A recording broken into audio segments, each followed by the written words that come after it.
مگر کیا آپ یہ جانتے ہیں کہ نبی پاک کے امتی ہونے کی حیثیت سے ہم پر سرکار دو عالم علیہ السلام کے بھی رائٹس ہیں. ہاں حقوق مصطفیٰ ہیں اس امت پر. ہم امتی ہیں نا, ہم پر رسول اللہ علیہ السلام کا حق ہے.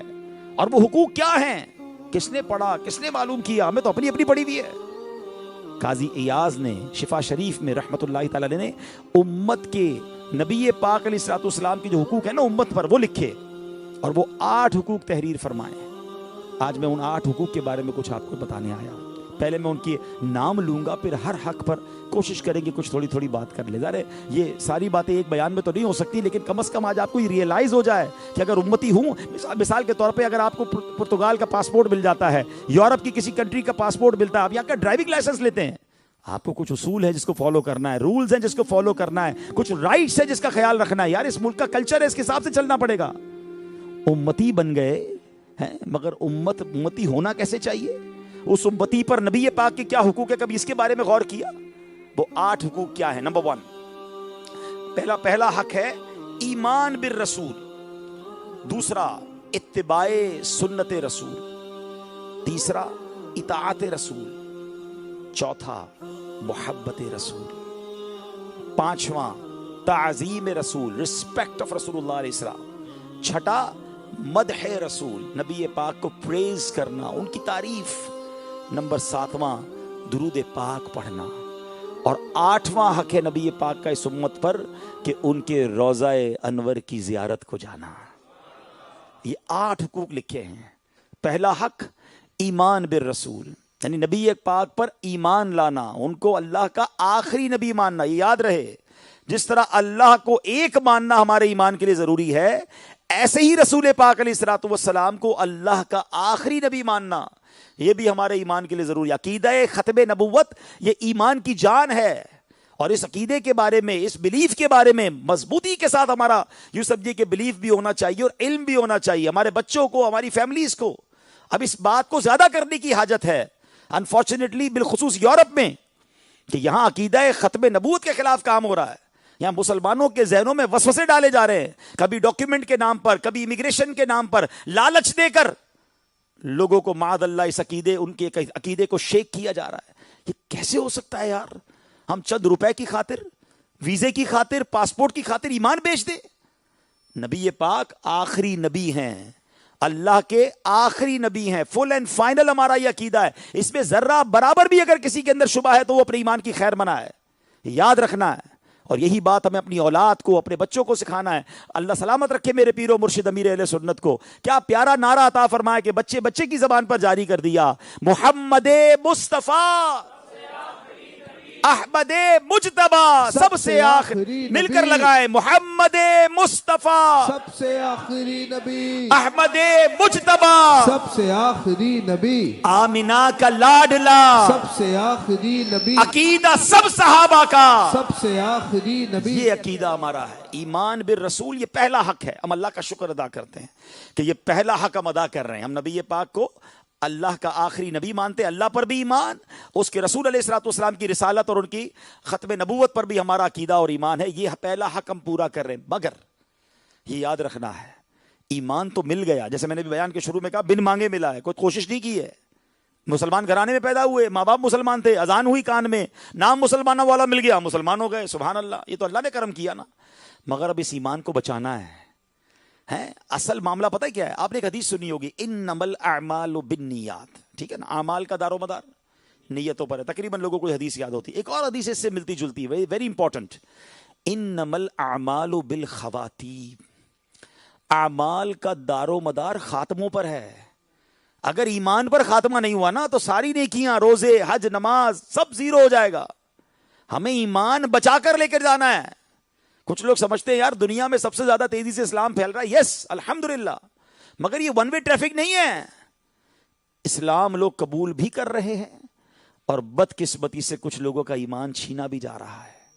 اور یہ آنکھیں کھلی رکھنی ہے. اپنی قیمتی چیز کی جس طرح دنیا میں حفاظت کرتے ہیں نا, اپنی گاڑی کی, اپنے موبائل کی, اپنے پیسوں کی, اپنے گولڈ کی, اس سب سے زیادہ حفاظت کرنی ہے ایمان کی. اور یہی بات قرآن میں رب نے فرمایا, یا ایھا الذین آمنوا اتقوا اللہ حق تقاتہ وَلَا تَمُوتُنَّ إِلَّا وَأَنْتُمْ مُسْلِمُونَ. اے ایمان والو اللہ سے ڈرو جیسا ڈرنے کا حق ہے, اور مت مرنا مگر مسلمان. It means you have to die with iman. اس کا مطلب یہ ہوا کہ اگر یہ گارنٹی ہوتی کہ بھائی پیدا مسلمان ہوئے تو مریں گے ہی مسلمان, تو اللہ قرآن میں نہ فرماتا. اللہ کا یہ فرمان بتا رہا ہے کہ ہر بندہ ایمان پہ مرے گا ضروری نہیں, تم نے مرنا ایمان پر, اس کی پریپریشن کرو. تو اس کے لیے کیا کرنا ہے؟ صحبتیں اچھی رکھنی ہے. آج کل ایسے لوگوں میں اٹھتے بیٹھتے جو بے دین ہیں, اسلام کے بارے میں کنفیوز کر رہے ہیں, خود تو علم ہے نہیں. اچھا, ایک تو خود اور باقی اپنے بچوں کو بھی ایسے لوگوں کے حوالے کر دیا, اور بچے کنفیوز ہیں ایمان کے بارے میں, اللہ کی ایگزسٹنس کے بارے میں سوالات ہو رہے ہیں, لیکن نہ خود علم حاصل کر رہے ہیں نہ اپنے بچوں کو علم دے رہے ہیں. کل ہوگا کیا؟ ایمان بچانا ہے, ایمان سے بڑھ کے کچھ نہیں ہے. دوسرے نمبر پر علماء فرماتے ہیں جو بندہ گناہوں کا عادی ہوتا ہے نا, کثرت گناہ یہ بھی ایک سبب ہے کہ مرتے وقت ایمان چھینا جا سکتا ہے. گناہوں کی عادت چھوڑیے, گناہوں کی محفلیں چھوڑیں, اچھے لوگوں میں بیٹھیں, توبہ کرتے رہیں. اچھا, ایمان کی حفاظت کا جذبہ, اللہ اکبر. نبی پاک کی دعا کیا تھی؟ یا مقلب القلوب ثبت قلبی علی دینک. اے دلوں کو پھیرنے والے, میرے دل کو اپنے دین پر ثابت قدمی عطا فرما. آپ غور کریں یہ دعا کون کر رہا ہے؟ نبی پاک علیہ السلام, جن کے صدقے مجھے اور آپ کو ایمان ملا ہے. نعت میں پڑھتے ہیں نا, تیرے صدقے میں آقا سارے جہان کو دین ملا. ہمیں ملا دین ان کے صدقے ہے, مگر نبی پاک دعا کر رہے, تو سوچو ہمیں کتنی دعا کرنی چاہیے. ہماری تو دعائیں وکھری ہیں, یا اللہ پیسے دے دے, یا اللہ نوکری دے دے, یا اللہ کارڈ بن جائے, پرمٹ بن جائے, گھر کی حفاظت, کاروبار کی حفاظت. میں نہیں کہتا دنیا مت مانگو, اللہ سے نہیں مانگیں گے تو کس سے مانگیں گے, مگر آخرت کا ہے, ایمان کا ہے. نبی پاک کیسے دعا کرتے تھے؟ اللہم ربنا آتنا فی الدنیا حسنہ وفی الآخرۃ حسنہ وقنا عذاب النار. ایک بار دنیا, دو بار آخرت. آخرت بھی اچھی کر دے, عذاب نار سے بھی بچانا. مگر ہماری تو دعائیں فوکس ایک ہی ہے. ہمیں لوگ دعائیں کرواتے ہیں نا, ہمیں اندازہ ہے بہت کم ایسا ہوتا ہے کوئی آ کر کے حضور ایمان کی سلامتی کی دعا کر دے. بہت کم ایسا کوئی ہوتا ہے دعا کر دے مغفرت ہو جائے, پیپر بن جائے, کاروبار ٹھیک ہو جائے, قرضہ اتر جائے, گاڑی مل جائے, فلاں. میں نہیں کہتا دعا نہیں کرنی اللہ سے, مگر خود غور کریں زیادہ عرصہ کہاں رہنا ہے؟ آخرت میں نا. اس کی دعائیں کہاں ہیں؟ اس کا فوکس ہی نہیں ہے. تو ایمان لے کر جانا ہے, یہ سب سے بڑا فوکس ہونا چاہیے. میری ساری نیکیاں, میرے سارے اچھے اعمال جب کام آئیں گے جب میں قبر میں ایمان لے کر جاؤں گا. اور واللہ یہ جو شعور, یہ جو فکر آپ کو دعوت اسلامی کے ماحول میں ملے گی. آپ امیر اہل سنت کا انداز دیکھیں, جنہوں نے رمضان میں ان کی دعائیں دیکھی ہوں گی افطار کے وقت, کلام آپ ان کے سنیں, بار بار ایک ہی دعا ہے, اللہ ایمان سلامت رکھ. مسلمان ہے عطار تیری عطا سے ہوئی ایمان پر خاتمہ یا الہی ہوئی ایمان پر خاتمہ یا. ایک اور جگہ لکھتے ہیں خدایا پورے خاتمے سے بچانا, پڑھوں کلمہ جب نکلے دم یا الہی, پڑھوں کلمہ جب نکلے دم یا. ایمان کی سلامتی کی فکر کیجیے خدا کے واسطے, اس سے بڑھ کر کچھ نہیں ہے. ساری دنیا کی دولت مل جائے اور ایمان نہیں تو کچھ بھی نہیں ہے. تو آج پہلا حق نبی پاک کا کیا ہے؟ ایمان بالرسول. دوسرا حق ہے اتباع سنت رسول. نبی پاک کی اتباع کرنا, فالو کرنا, ان کی سنتوں پر عمل کرنا. اللہ اکبر. اگر میں آج سب سے آپ سے پوچھوں کہ کون کون چاہتا ہے کہ اللہ کا محبوب بن جائے؟ سبھی چاہیں گے نا کہ اللہ کے پیارے ہو جائیں, لیکن اللہ کیا فرما رہا ہے؟ آئے ہائے, ذرا محبوب کا اور رب کا آپس میں پیار دیکھیں. اللہ قرآن میں فرماتا ہے قل ان کنتم تحبون اللہ فاتبعونی.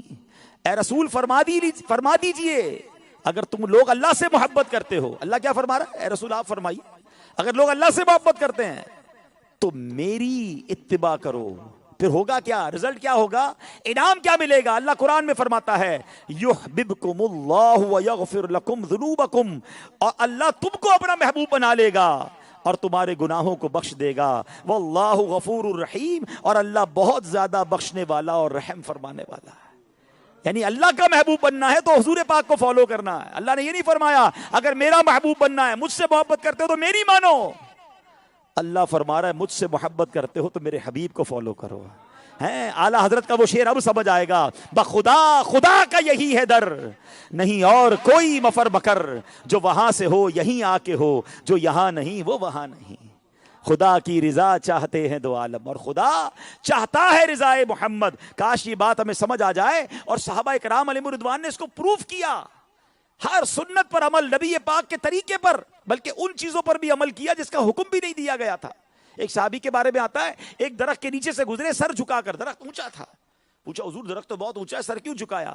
فرمایا اور تو مجھے کچھ یاد نہیں، کچھ عرصہ پہلے حضور کے ساتھ گزرا تھا، درخت اس وقت چھوٹا تھا، میرے آقا یہاں سے گزرے سر جھکا کر گزرے، میں ان کی ادا کو ادا کر رہا ہوں۔ اللہ اکبر، each and every step they try to follow. اور آج جو سنت ہمیں نبی پاک نے فرمایا کہ کرو، فرمایا نماز پڑھو میری آنکھوں کی ٹھنڈک ہے، نمازیں قضا ہو رہی ہیں، داڑھی بڑھاؤ، مونچھیں پست کرو، اور میرے دشمنوں جیسا چہرہ نہ بناؤ۔ کتنے لوگ داڑھی رکھتے ہیں، سنتوں والا لباس کتنے پہنتے ہیں۔ آقا فرماتے من غش فلیس منا، دھوکہ دینے والا ہم میں سے نہیں۔ آج ایک منٹ نہیں لگاتے دھوکہ دے دیتے ہیں، پیسے چاہیے بھائی، جو بھی جھوٹ کہلوانا کہلوا لو ہم سے۔ یہ کیا ہو رہا ہے؟ حالانکہ حق ہے نبی پاک علیہ السلام کا کہ ان کی سنتوں پر عمل کیا جائے۔ اچھا پھر ایک اور بات بتاؤں کہ باقاعدہ لوگ پلانٹ کیے گئے ہیں۔ اگر آپ غور کریں نا، سوشل میڈیا پہ آپ کو ایسے لوگ ملیں گے جو کہیں گے سنت یہ چھوڑ دو، یہ مولویوں نے مشکل بنایا ہے، بھائی سنت پر عمل کرنا کوئی ضروری نہیں، صرف فرض پڑھ لو نماز میں، تراویح سنت ہے، رمضان میں آئے تھے کچھ لوگ میدان میں، تراویح سنت ہے، کیا ضرورت ہے پڑھنے کی، نہ پڑھو۔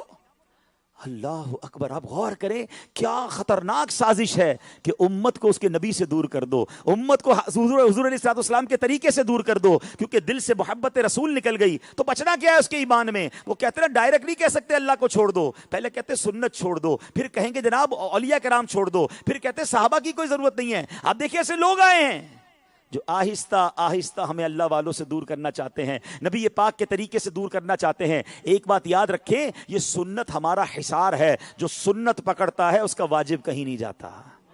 ہاں واجب پڑھو گے تو فرض کہیں نہیں جائے گا، وہ چاہتے پہلے سنت ہٹ جائے بیچ سے، پھر واجب پر اٹیک، پھر آپ کے فرض پر اٹیک ہوگا۔ نہیں جناب، ہمیں رسول پاک کی وہ حدیث یاد ہونی چاہیے۔ آقا فرماتے ہیں ومن احب سنتی فقط احبنی، جس نے میری سنت سے محبت کی اس نے مجھ سے محبت کی۔ اور سنو، جو آقا سے محبت کرے گا اس کا کیا حال ہوگا؟ ومن احبنی کان معی فی الجنہ، جس نے مجھ سے محبت کی وہ جنت میں میرے ساتھ ہوگا۔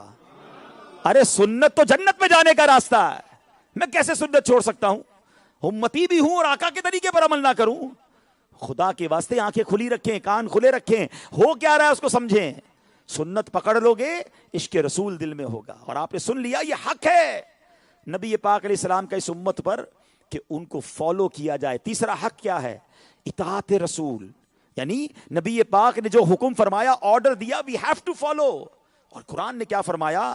اطیعوا اللہ و اطیعوا الرسول، حکم مانو اللہ کا اور حکم مانو رسول کا۔ بلکہ آگے ایک اور بات دیکھیں کس طرح رب نے ارشاد فرمایا، من یطع الرسول فقد اطاع اللہ۔ ایسے نہیں کہتے ہم کہ حضور کا ماننا یہ رب کا ماننا ہے، حضور علیہ الصلوۃ والسلام کی اطاعت ایکچولی رب کی اطاعت، قرآن کہہ رہا ہے۔ کیا معنی بنا اس حدیث، اس قرآن کی آیت کا؟ اعلیٰ حضرت لکھتے ہیں جس نے رسول کا حکم مانا بے شک اس نے اللہ کا حکم مانا۔ تو اب نبی پاک نے جن چیزوں سے منع کیا میں رکنا ہوگا۔ آقا علیہ الصلوۃ والسلام فرماتے مومن جھوٹ بولنے والا نہیں ہوتا۔ کیسے جھوٹ زبان پر آ جاتا ہے؟ سرکار دو عالم علیہ الصلوۃ والسلام نے ہمیں حیا کا درس دیا۔ آج بے حیائی کے اڈے آباد ہیں، مسلمان عورتیں، مرد، لڑکے، لڑکیاں بے حیائی کے کام کر رہے ہیں، آپس میں گرل فرینڈ بوائے فرینڈ کا کلچر۔ آقا علیہ السلام فرماتے ہیں کہ حیا ایمان سے ہے، اور حدیث پاک کا خلاصہ ہے کہ جس پہ حیا نہیں وہ جو چاہے کرے، یعنی اس کا ہم سے کوئی تعلق نہیں۔ تو یہ کیسی فالوئنگ ہے نبی پاک کی؟ خدا کے واسطے مارے جائیں گے اگر حضور ناراض ہو گئے نا۔ حضور کی ایک حدیث بڑی ڈرانے والی ہے۔ آقا علیہ السلام فرماتے ہیں فمن رغب عن سنتی فلیس منی، جس نے میری سنت سے منہ موڑ لیا ہے اس کا مجھ سے کوئی تعلق نہیں، وہ ہم میں سے نہیں ہے۔ اگر قیامت کے تھوڑی دیر پہلے ہم قیامت کی بات کر رہے تھے کہ حضور مہربانی کریں گے، حضور شفاعت کریں گے، حضور جام کوثر دیں گے. اگر حضور نے اس دن کہہ دیا جاؤ تمہارا مجھ سے کوئی تعلق نہیں، تو کس کے پاس جائیں گے؟ مارے جائیں گے. We have to follow, we have to love, we have to respect the commandments of Rasulullah علیہ الصلوۃ والسلام. نبی پاک کے علاوہ ہے کون ہمارا؟ اور یہ حقوق بیان کر رہا ہوں جو امت پر ان کے حقوق ہیں. اللہ اکبر. ایک صحابی رسول کے بارے میں آتا ہے، نبی پاک علیہ الصلوۃ والسلام نے ایک شخص کو دیکھا، اس کے ہاتھ میں سونے کی انگوٹھی تھی. آقا علیہ الصلوۃ والسلام نے اس سے انگوٹھی نکالی اور پھینک دی اور فرمایا کیا تم میں سے کوئی چاہتا ہے کہ آگ کے انگارے کو اپنے ہاتھ میں ڈالے؟ حضور علیہ الصلوۃ والسلام تو تشریف لے گئے تو لوگوں نے کہا اب انگوٹھی تو اٹھا لیں، پہنیے گا نہیں، اس سے کسی لیڈیز کا زیور بنا لیں، کوئی اور استعمال کر لیں. وہ شخص کہتا ہے خدا کی قسم جب رسول پاک نے انگوٹھی کو پھینک دیا ہے نا تو اب میں اس انگوٹھی کو نہیں اٹھا سکتا. یہ وہ لوگ تھے، ایک بار آرڈر ملنے کی دیر تھی. آپ کو پتا ہے پہلے اسلام کے شروع کے دنوں میں شراب حلال تھی، نہیں لوگ شراب پیتے تھے، جائز تھی، اس کی حرمت کا حکم نہیں آیا تھا. مگر جب شراب کا حکم آیا نا وہ عادی تھے شراب کے، وہ روز شراب پینے والے تھے. مگر مکے کی گلیوں میں شراب بہی گئی، اپنے برتن توڑ دیے، جس کے ہاتھ میں جام تھا حکم نازل ہوا وہ جام پھینک دیا. اللہ اکبر. سوچئے جو ہیبیچول تھے شراب پینے والے، انہوں نے اللہ کا حکم سنا، نبی پاک کا حکم سنا، شراب کے برتن توڑ دیے. آج ایمان لانے والے کو پتا ہے شراب حرام ہے، مگر آج وہ شراب اپنے گھر میں لاتا ہے، آج دوستوں کے ساتھ بیٹھ کر پیتا ہے، شراب کا کاروبار کرتا ہے. بہت سارے حرام کام ہے پیارے اسلامی بھائیوں، لیکن شراب وہ نحوست ہے جس کے بارے میں آقا نے 10 قسم کی لعنت فرمائی ہے. شراب پینے والا، پلانے والا، خریدنے والا، بیچنے والا، اٹھانے والا، لانے والا، 10 قسم کی کیٹیگریز پر اللہ کی لعنت فرمائی ہے. تھوڑے سے پیسوں کے لیے ہمیں لوگ کہتے ہیں کہ یار کیا کریں، یورپ میں کوئی اور جاب نہیں ملتی. تو کیا تم پر واجب ہے یورپ میں رہنا؟ کیا میرا رب شراب کے علاوہ تمہیں روزی نہیں دے سکتا؟ ایمان کدھر گیا؟ توکل کدھر گیا؟ ایسی روزی کس کام کی جو میری دنیا اور آخرت برباد کر دے؟ ہیں جو رب مجھے یورپ میں رزق دے سکتا ہے وہ مجھے پاکستان میں بھی رزق دے سکتا ہے. ایسی روزی روٹی کے پیچھے مت جانا جس میں رب ناراض ہو جائے، ہماری آخرت برباد ہو جائے. ہم امتی ہیں، ہمیں جواب دینا ہے. مجھے واقعہ یاد آ گیا، کئی بار بیان میں سنا ہے لیکن مجھے یورپ میں پھر سنانے کو جی چاہ رہا ہے تاکہ شاید کسی کے دل پر چوٹ لگ جائے. اٹلی میں ایک اجتماع ہو رہا تھا، حلال روزی پر ہی بیان ہو رہا تھا، حرام چھوڑنے پر بیان ہو رہا تھا. تو ایک شخص آیا اور کہتا ہے، آنکھوں میں آنسو تھے، اجتماع کے بعد مبلغ دعوت اسلامی کے پاس جس نے بیان کیا تھا اس کے پاس آیا، آ کر کہتا ہے حضور بیان تو بہت اچھا تھا مگر میں پریشان ہوں، میں جو سٹور چلاتا ہوں اس سٹور میں میری بڑی سیل ہی شراب کی ہے. اگر میں شراب نکال دوں گا تو سٹور کیسے چلے گا؟ بچوں کا کیا ہوگا؟ روزی کا کیا ہوگا؟ میرے خرچے ہی پورے نہیں ہوں گے. ہو سکتا ہے یہاں بھی کوئی ایسا بھائی بیٹھا ہو کہ یار بات تو یہ صحیح کر رہے ہیں، میں حرام کر رہا ہوں، کوئی خنزیر بعد اللہ سپلائی کر رہا ہے یا اس کی ریسٹورنٹ میں کام کر رہا ہے یا شراب میں کام کر رہا ہے، نوکریاں کرتے ہیں لوگ. تو میں نے اس سے ایک سوال کیا، اس مبلغ نے اس سے ایک سوال کیا، وہی سوال میں آپ سے کر لیتا ہوں کہ ایک بات بتائیں، آپ حرام کما رہے ہیں؟ کہتا ہاں یہ تو حرام تو ہے. میں نے کہا اللہ روزی دے رہا ہے؟ کہا ہاں روزی دے رہا ہے. تم حلال کماؤ گے تو وہ روزی بند کر دے گا؟ اللہ کی نافرمانی کر رہے ہو روزی مل رہی ہے، اور نافرمانی چھوڑ کر جب اللہ کی طرف آؤ گے تو کیا روزی بند ہو جائے گی؟ اس کی آنکھوں سے ٹپ ٹپ ٹپ آنسو گرنا شروع. مجھے سمجھ آ گئی بات، آج کے بعد شراب نہیں بیچوں گا. 1 یا 1.5 سال بعد اسی مبلغ دعوت اسلامی کی دوبارہ اس بندے سے ملاقات ہوئی. وہ بندہ کہتا ہے آپ کو یاد ہے میں کون ہوں؟ اچھا مبلغ اس کو بھول گیا تھا، ظاہر ہے وہ کافی لوگوں سے ملتے ہیں. کہا بتاؤ یاد دلائیں. تو کہا میں وہی ہوں جو آپ سے وعدہ کر کے گیا تھا کہ میں شراب نہیں بیچوں گا. میں نے شراب چھوڑ دی، اللہ نے میری روزی میں اور برکت ڈال دی ہے. یہ طے ہے. شیطان یہ وسوسے دلاتا ہے، یار سود چھوڑ دوں گا، انٹرسٹ چھوڑ دوں گا، الکوہل چھوڑ دوں گا، پورک چھوڑ دوں گا، یہ حرام کام چھوڑوں گا تو چلے گا کیسے؟ ارے شیطان کو کہو کہ میں رب کا بندہ ہوں، ہاں رازق وہ ہے، اور یقین کریں یہ بلیو کرنا ہوگا. آپ 1 قدم اس کی طرف بڑھائیں، اس کی رحمت 10 قدم بڑھ کے آپ کی طرف آئے گی. ہاں شروع میں آزمایا جائے گا. ایسا نہ ہو کہ آج بندہ کوئی کہے بھائی چلو آج کے بعد میں نے یہ حرام روزی چھوڑ دی اور 4 دن بعد کہے یار مولانا صاحب نے کہا تھا اس سے زیادہ ملے گا، نوکری تو ملی نہیں. نہیں، کچھ دن آزمایا جائے گا، ٹیسٹ کیا جائے گا، ریڈی ہو جاؤ. مگر جس کا بھروسہ ہوگا نا اللہ اسے غیب سے عطا فرمائے گا. وَمَن يَتَّقِ اللَّهَ يَجْعَل لَّهُ مَخْرَجًا. اللہ نے قرآن میں وعدہ کیا ہے جو اللہ سے ڈرے اللہ اس کے لیے نجات کا راستہ نکالے گا. وَيَرْزُقْهُ مِنْ حَيْثُ لَا يَحْتَسِبْ. اللہ ادھر سے روزی دے گا جدھر تمہارا گمان بھی نہیں ہوگا، تمہاری روزی تمہارا امیجنیشن بھی نہیں ہوگا.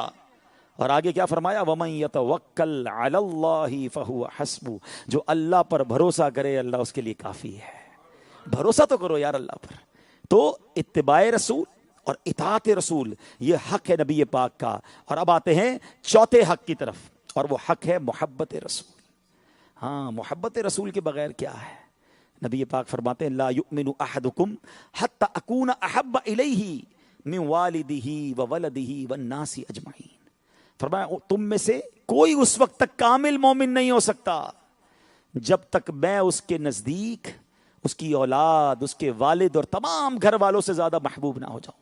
سب سے زیادہ محبت اگر کسی سے کرنی ہے تو رسول پاک علیہ الصلوۃ والسلام سے کرنی ہے. صرف نعرے کی حد تک نہیں, نعرہ تو بڑا اچھا آپ لوگ لگاتے ہیں, چلے مل کے لگا بھی لیتے ہیں, غلام یہ رسول میں موت بھی قبول ہے, نہ ہو جو عشق مصطفیٰ زندگی فضول ہے. کیسا پیارا نعرہ ہے, لیکن صرف نعرہ ہی ہے. غلام یہ رسول میں جس کو موت قبول ہے اس کو نماز قبول کیوں نہیں ہے؟ اس کی فجر کیسے؟ بھائی جان تو بڑی چیز ہے, پہلے ٹائم تو دے دو. نمازیں قضا ہو رہی ہیں, حلال روزی کما نہیں رہے, غلط کاموں میں پڑے ہوئے, کہتے غلام یہ رسول میں موت بھی قبول ہے. عشق رسول کا تقاضا یہ ہے کہ میں سر سے پیر تک نظر آؤں امتی کس کا ہوں. کبھی کبھی پتہ کیا ہوتا ہے کہ ماڈرن نوجوان آ جائے نا سامنے تو بندہ کہتا ہے پتہ نہیں مسلمان ہے کہ نہیں ہے, نہ چہرہ مسلمانوں والا, نہ لباس مسلمانوں والا, نہ باتیں مسلمانوں والی, ادھر بھی بالی, ادھر گھڑی, ادھر انگوٹھیاں, پتہ نہیں عجیب و غریب حلیہ بنا کے لوگ آ رہے ہوتے ہیں. وہ بندہ اگلا خود اپنا نام بتاتا ہے نا, میرا نام محمد خالد ہے, اچھا السلام علیکم, اب لگا مسلمان ہے. یہ کیسا امتی ہے؟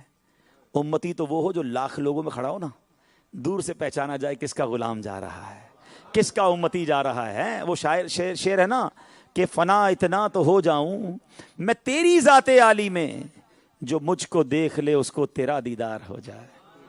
ایسے بنو نا کہ مجھے بتانا نہ پڑے میں کس کا امتی ہوں, میری باتیں بتائیں, میرا چہرہ بتائے, میرا لباس بتائے, میرا کردار بتائے کہ میں کس کا امتی ہوں.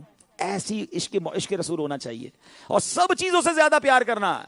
تھوڑے پیسے سامنے آ جائیں, کوئی اچھی نوکری سامنے آ جائے, کوئی ڈاکیومنٹس کا معاملہ آ جائے, بندہ کہ چلو یار بعد میں دیکھ لیں گے, ابھی تو کر لو. نہیں بھائی, کیسے کر لو؟ دو چھوٹے چھوٹے واقعات سناتا ہوں. آج تھوڑا 5-7 منٹ مجھے دے دیجیے گا, اوپر آپ نے جو ٹائم دیا تھا لگتا ہے کچھ اوپر کرنا پڑے گا, تو میں ٹاپک کو کنکلوڈ کرنے کے لیے.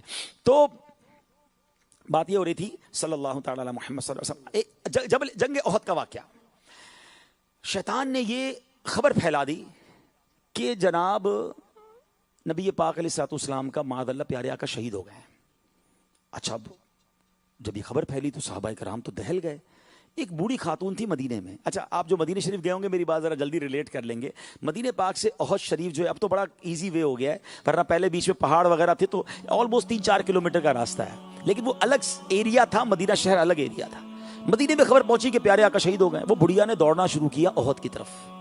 تو راستے میں ایک شخص ملا, کہا کہاں جا رہی ہوں؟ کہا احد میں جا رہی ہوں. تو کہا پتہ چلا میدان احد میں تمہارے شوہر شہید ہو گئے. تو مجھے کوئی پرواہ نہیں, بتاؤ میرے آقا کیسے ہیں. تھوڑا اور آگے گئی تو کسی نے کہا آپ کو معلوم ہے آپ کے والد بھی شہید ہو گئے ہیں؟ کہا مجھے کوئی پرواہ نہیں, بتاؤ میرے رسول کیسے ہیں. تھوڑا اور آگے گئی تو کسی نے روک کے کہا آپ کو معلوم ہے آپ کے بیٹے بھی شہید ہو گئے ہیں. ہائے ہائے, وہ خاتون کا عشق رسول تو دیکھو, کہتی مجھے کوئی پرواہ نہیں, بس حضور کا دیدار کروا دو. نبی پاک کے پاس پہنچی, رسول پاک علیہ الصلوۃ والسلام کو دیکھا تو دیکھ کر پتہ کیا کہتی ہے, کل مصیبت بعدک جلل, حضور آپ کے ہوتے ہوئے میری ہر مصیبت چھوٹی ہے, ہر مصیبت ہیچ ہے, آپ سلامت ہیں تو سب سلامت ہے. شاعر اس بڑھیا کے جذبات کو پتہ کیسے لکھتے ہیں, وہ کہتے ہیں بڑھ کر اس نے رخ انور کو جو دیکھا تو کہا تو سلامت ہے, تو پھر ہیچ ہے صبرن جو علم, میں بھی اور باپ بھی, شوہر بھی, برادر بھی فدا, اے شہیدی تیرے ہوتے ہوئے کیا چیز ہیں ہم. حدیث کیا ہے, مومن جب تک نہیں ہو سکتا جب تک اپنی ہر چیز سے زیادہ مجھ سے محبت نہ کرے. اور صحابہ نے یہ کر کے دکھایا. ہم تو تھوڑے پیسے آ جائیں, بچوں کا معاملہ ہے جناب, کیا کریں. ابھی کبھی کیا ہوتا ہے پتہ ہے, 5 وقت کا نمازی, اس کے بچے کی شادی ہو, وہ ناچ گانے دھوم, پتہ نہیں کیا کیا میوزیکل نائٹ, آتش بازیاں, بندہ کہ حاجی صاحب آپ تو نمازی, آپ کیا کر رہے ہیں؟ وہ بس کیا کریں, بچوں کی خوشی کے لیے کرنا پڑتا ہے. یار آپ اپنے بچے کی خوشی کے لیے اپنے آقا کو ناراض کر دیں گے؟ اپنے رب پہ کدھر گیا عشق رسول؟ سیکھیے. بریلی کے تاجدار امام عشق و محبت, ایک واقعہ سنانا چاہ رہا تھا میں. کیا بات ہے, عاشق رسول کیسے ہوتے ہیں. اعلیٰ حضرت بہت کمال کا قلم تھا, کمال کے کلام لکھتے تھے. کسی نے آ کر کہا حضور ہمارے بریلی شریف کے برابر میں ایک ریاست ہے نان پارا, اس کا جو نواب ہے نا اس کے لوگ بڑے قصیدے لکھتے ہیں, وہ جو اچھا قصیدہ لکھتا ہے اس کو تحفہ دیتا ہے. حضور آپ تو بڑے اچھے شاعر ہیں, آپ بھی اس کی شان میں کوئی قصیدہ لکھ دیں, آپ کا قصیدہ ویسے ہی نمبر 1 ہوگا, آپ کو بڑے تحفے مل جائیں گے, آپ کے کام تھوڑے اچھے ہو جائیں گے. اعلیٰ حضرت نے قلم اٹھایا, اچھا اس زمانے کے لوگوں نے سوچا ہوگا نمبر 1 قصیدہ آنے والا ہے، یقین کرو قصیدہ تو نمبر 1 ہی آیا. اللہ اکبر. اس جیسا قصیدہ کیا لکھا، آئے ہائے قلم سے کیا لکھ دیا اعلیٰ حضرت نے. کہتے وہ کمال حسن حضور ہے کہ گمان نقص جہاں نہیں. کسی نواب کی شان میں نہیں، اپنے حضور کی شان میں قصیدہ لکھا. وہ کمال حسن حضور ہے کہ گمان نقص جہاں نہیں. یہی پھول خار سے دور ہے، یہی شمع ہے کہ دھواں نہیں. میں نثار تیرے کلام پر ملی یوں تو کس کو زبان نہیں. وہ سخن ہے جس میں سخن نہ ہو، وہ بیاں ہے جس کا بیاں نہیں. آقا تیرے آگے یوں ہے دبے لچے فصحا عرب کے بڑے بڑے. کوئی جانے منہ میں زبان نہیں، نہیں بلکہ جسم میں جان نہیں. کروں تیرے نام پہ جاں فدا، نہ بس ایک جاں دو جہاں فدا. دو جہاں سے بھی نہیں جی بھرا، کروں کیا کروڑوں جہاں نہیں. پورا کلام لکھا نبی پاک کی شان میں. میرے پاس وقت نہیں ہے ورنہ ایک ایک شعر پر اتنی کمال کی گفتگو ہو سکتی ہے. علم کے دریا بہا دیے میرے رضا نے، مگر جو کمال مقتے میں کیا ہے نا، this is actual message for all of us. اعلیٰ حضرت کہتے ہیں کروں مدح اہل دول رضا. اے رضا میں پیسے والوں کی مدح کروں، کروں مدح اہل دول رضا. پڑے اس بلا میں میری بلا، میں گدا ہوں اپنے کریم کا، میں فقیر ہوں اپنے آقا کا. میرا دین پارائے نہ نہیں، میرا دین روٹی کا ٹکڑا نہیں ہے کہ میں دنیا والوں کی مدح کروں، ان کی تعریف کروں اور اس سے پیسے کماؤں. جو یہ آخری لائن ہے نا ادھر نقش کر لو. میں گدھا ہوں اپنے کریم کا، میرا دین پارائے نہ نہیں ہے. میں تھوڑے پیسے کے لیے دین نہیں بیچ سکتا، میں تھوڑے یورو کے لیے پیسے نہیں بیچ سکتا، میں دنیا والوں کو خوش کرنے کے لیے اپنے نبی کو ناراض نہیں کر سکتا. جب بھی زندگی میں کوئی غلط کام کرنے کا موقع ملے، اپنے آپ کی اور میرے دل سے یہ صدا آنی چاہیے کہ میں گدھا ہوں اپنے قریب کا، میرا دین پارائے نہ نہیں ہے. ارے میں کیسے اپنے نبی کو ناراض کر سکتا ہوں؟ میں امتی ان کا ہوں، وہ میرے آقا ہیں. اگر وہ راضی ہوں گے تو رب راضی ہو جائے گا. تو دنیا والوں کو خوش کرنے کے لیے اللہ اور رسول کو ناراض نہ کیا کرو. اور یہ حق ہے نبی پاک علیہ السلام کا کہ ان سے سب سے زیادہ پیار کیا جائے، ٹوٹ کر پیار کیا جائے. کیوں؟ محمد کی محبت دین حق کی شرط اول ہے. اسی میں ہو اگر خامی تو سب کچھ نامکمل ہے. کی محمد سے وفا تو نے تو ہم تیرے ہیں، یہ جہاں چیز ہے کیا لوح و قلم تیرے ہیں. سارے کام سیدھے ہو جانے اگر محبت رسول مل جائے نا. اعلیٰ حضرت سے پوچھو کیا ہے محبت رسول، کہتے ہیں جان ہے عشق مصطفیٰ، روز فضو کرے خدا. اللہ ایسا عشق دے جو روز بڑھتا جائے، ڈے بائی ڈے وہ انکریز ہوتا جائے. جان ہے عشق مصطفیٰ، روز فضو کرے خدا، جس کو ہو درد کا مزہ نازے دوا اٹھائے گی. اللہ ایسا عشق رسول عطا فرمائے. اگلی حق کیا ہے؟ تعظیم رسول، رسپیکٹ. نام لیں تو ادب سے لیں. پیارے آقا سے تو محبت کرنی ہے، نبی پاک سے نسبت رکھنے والی ہر چیز سے پیار کرنا ہے. عزت کریں، ان کے شہر سے عزت کریں، ان کے تبرکات کا پیار کریں، اس کی عزت کریں، ان کی آل کی عزت کریں. سبحان اللہ، آقا کی آل آج بھی ہمارے درمیان ہے. سید صاحبان کی عزت دراصل نبی پاک کی عزت ہے. اعلیٰ حضرت لکھتے ہیں نا، تیری نسل پاک میں ہے بچہ بچہ نور کا، آقا تو ہے عین نور، تیرا سب گھرانہ نور کا. ادھر لوگ مدینہ شریف جا کر عجیب عجیب باتیں کرتے ہیں، نہ کیا کرو ایسا. مزہ نہیں آ رہا، کھانا اچھا نہیں ہے، گرمی بہت ہے، رش بہت ہے. اوقات ہے ہماری، ہمیں مدینے بلایا گیا، ہماری اوقات ہے. اگر گئے ہو تو ادب کرو. بے ادبی بعض اوقات سرکار دو عالم علیہ الصلوۃ والسلام کی بے ادبی، ذرا سی بھی بے ادبی وہ ایمان کو برباد کر سکتی ہے. تو ادب کرنا ہے، پیارے آقا سے نسبت رکھنے والی ہر چیز کی رسپیکٹ کرنی ہے. یہ حق ہے رسول پاک علیہ الصلوۃ والسلام کا. اور اگلا حق، اللہ اکبر، قاضی ایاز نے لکھا مدح رسول. آقا کی بات کرے، نبی پاک کا ذکر کرے، ان کی ثنا کرے، ان کی تعریف کرے، ان کی نعت پڑھے. بتاؤ پورے دن میں کتنی بار ہماری زبان پر نبی پاک کا نام آتا ہے، کتنی بار انہیں یاد کرتے ہیں، کتنی بار ان کی تعریف کرتے ہیں. یہ حق ہے. اور یہ نعت خوانی جو ہے نا نیا طریقہ نہیں ہے. کچھ لوگوں کو وسوسے آتے ہیں. سرکار دو عالم علیہ الصلوۃ والسلام کے دور سے نعت خوانی جاری. بلکہ اگر میں سچی بات بتاؤں، رسول انہی کا تو مجدہ سنانے آئے ہیں. ان کا ذکر تو حضرت آدم کے زمانے سے جاری ہے، بلکہ دنیا جب سے بنی ہے میرے حضور کا ذکر جاری ہے۔ ہر نبی نے نبی پاک کی تعریف کی اور ان کے آنے کا مجدہ سنایا، مگر اگر ڈائریکٹلی نعت رسول کی بات کی جائے تو پیارے آقا علیہ الصلوۃ والسلام کے دربار میں کچھ صحابہ تھے جن کا کام ہی نبی پاک کی نعت پڑھنا اور دشمنوں کو جواب دینا تھا۔ دو بڑے نام بتاتا ہوں، حضرت عبداللہ بن رواحہ رضی اللہ تعالیٰ عنہ، یہ ایسے نعت گو شاعر تھے کہ آقا فرماتے عبداللہ تمہارے اشعار جو ہیں وہ دشمنان مصطفیٰ اور دشمنان خدا کے دل میں تیر کا کام کرتے ہیں، یعنی وہ جب نبی پاک کی تعریف کرتے تھے ان کو ایسا لگتا تھا کہ ہم پر تیر برس رہے ہیں، ان کا جواب دیتے تھے وہ۔ اور سبحان اللہ، ایک اور عظیم جو صحابی تھے حضرت حسان بن ثابت رضی اللہ تعالیٰ عنہ، یہ تو ایسے نعت خواہ ہیں کہ جن کو نبی پاک منبر پر بٹھاتے تھے ہیں، اور خود ان کی حضرت حسان کو فرماتے نعت پڑھو۔ حضرت حسان نبی پاک کی مدح کرتے تھے اور نبی پاک دعا کرتے اے اللہ حسان بن ثابت کی روح القدس کے ذریعے مدد فرما۔ اب سن لو، نعت پڑھنا صحابہ کا طریقہ اور نعت سننا یہ خود رسول پاک علیہ السلام کا طریقہ ہے۔ نعت خوانی کیا سمجھتے ہیں آپ؟ یہ بہت بڑا کام ہے، بڑی نیکی کا کام ہے۔ اچھا پھر بعض اوقات آج کی نعت خوانی یا کچھ اشعار کے بارے میں لوگ کنفیوز ہو جاتے ہیں۔ آؤ میں آپ کو حضرت حسان بن ثابت کا شعر سناتا ہوں، ساری کنفیوژن آج ختم ہو جانی ہے۔ نعت خوانی سے دل و جان سے پیار کریں، یہ حق ہے نبی پاک کی مدح کی جائے۔ حضرت حسان بن ثابت کیا لکھتے ہیں؟ وَأَحْسَنُ مِنْكَ لَمْ تَرَكَتُّ عَيْنِي وَأَجْمَلُ مِنْكَ لَمْ تَلِدِ النِّسَاء خُلِقْتَ مُبَرَّأً مِنْ كُلِّ عَيْبٍ كَأَنَّكَ قَدْ خُلِقْتَ كَمَا تَشَاءُ۔ کیا لکھتے ہیں؟ وَأَحْسَنُ مِنْكَ لَمْ تَرَكَتُّ عَيْنِي، حضور آپ جیسا حسین میری آنکھ نے دیکھا ہی نہیں ہے۔ وَأَجْمَلُ مِنْكَ لَمْ تَلِدِ النِّسَاء، حضور آپ جیسا جمیل حسین کسی ماں نے جنا ہی نہیں ہے۔ اب مجھے رک جاؤ نا، یہ تو صحابی کہہ رہے ہیں نا حضور کے سامنے، اور اگر آج اردو میں ہم کہیں کہ جیسے میرے سرکار ہیں ویسا نہیں کوئی، ارے یہ تو اسی اشعار کا ترجمہ ہے۔ کہتے حضور آپ کو آپ خلقت مبرأ من کل عیب، حضور اللہ نے آپ کو ہر عیب سے پیدا کیا۔ ارے یہی بات تو بریلی کے تاجدار لکھ رہے ہیں کہ وہ کمال حسن حضور ہے کہ گمان نقص جہاں نہیں، یہی پھول خار سے دور ہے، یہی شمع ہے کہ دھواں نہیں۔ ارے یہی بات تو حسان بن ثابت نے کہی، خلقت مبرأ من کل عیب۔ بلکہ اس سے آگے بڑھ کر اگلا جملہ سنو، آپ کہتے ہیں کأنک قد خلقت کما تشاء، حضور اللہ نے آپ کو ایسا بنایا جیسا آپ چاہتے تھے۔ اللہ اکبر۔ اور یہی بات میرے رضا لکھتے ہیں کہ خدا کی رضا چاہتے ہیں دو عالم اور خدا چاہتا ہے رضائے محمد۔ تو آج بھی جو نعت خوانی ہو رہی ہے وہ صحابہ کا طریقہ ہے، کنفیوز نہ ہوا کریں۔ کچھ لوگوں کو اس وقت بھی درد ہوتا تھا، کچھ لوگوں کو اس وقت بھی پرابلم تھی، کچھ لوگوں کو آج بھی پرابلم ہے، ان کو پرابلم ہوتی رہے۔ میرے رضا کہتے ہیں کہ رضا دم میں جب تک دم ہے ذکر ان کا سناتے جائیں گے، خاک ہو جائے عدو جل کر مگر ہم تو رضا، دم میں جب تک دم ہے ذکر ان کا سناتے جائیں گے۔ یہ نصیب والوں کے حصے میں آتا ہے۔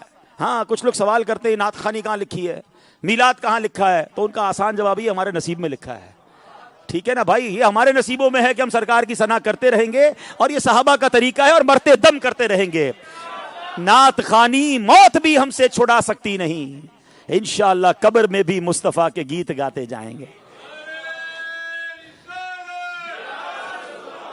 اب یہ موضوع ایسا ہے، اس پہ میں ظاہر ہے کہ بہت ساری باتیں یاد آ رہی ہیں، لیکن اب میں کنکلوژن کی طرف آتا ہوں۔ 7واں حق درود پاک، یہ حق ہے نبی پاک کا۔ اللہ قرآن میں فرماتا ہے ان اللہ وملائکتہ یصلون علی النبی یا ایھا الذین آمنوا صلوا علیہ وسلموا تسلیما۔ درود پاک پڑھ لیں، اللہم صلی علی سیدنا و مولانا محمد عدد ما فی علم اللہ صلاۃ دائمۃ بدوام ملک اللہ۔ ترجمہ، کیا خوبصورت ترجمہ ہے کنز الایمان۔ بے شک اللہ اور اس کے فرشتے نبی پر درود بھیجتے ہیں، غیب بتانے والے نبی پر۔ اے مومنو تم بھی ان پر درود بھیجتے رہو اور ان پر سلام بھیجتے رہو جیسا کہ سلام بھیجنے کا حق ہے۔ صرف درود پاک کی امپورٹنس کے لیے ایک آیت ہی کافی ہے۔ قرآن میں بہت سارے آرڈرز ہیں نا، بہت سارے احکام ہیں، نماز پڑھو، روزہ رکھو، زکوٰۃ دو، حج کرو۔ کہیں بھی رب نے یہ نہیں فرمایا کہ یہ کام میں بھی کرتا ہوں تم بھی کرو۔ یہ ایک ہی ایسا کام رب نے قرآن میں فرمایا، ایک ہی امر، اے ایمان والو میں اللہ اور اس کے فرشتے اس نبی پر درود بھیجتے ہیں، تم بھی درود بھیجو۔ یعنی ہمیں تو موقع دیا گیا ہے، ہماری میمنی میں کہوں نا کھٹایا گیا ہے، چانس دیا گیا ہے۔ میرے آقا کو ہمارے درود کی ضرورت نہیں ہے، جس کی ذات پر جو عربی تھوڑا بہت جانتے علماء بیٹھے، لفظ یصلون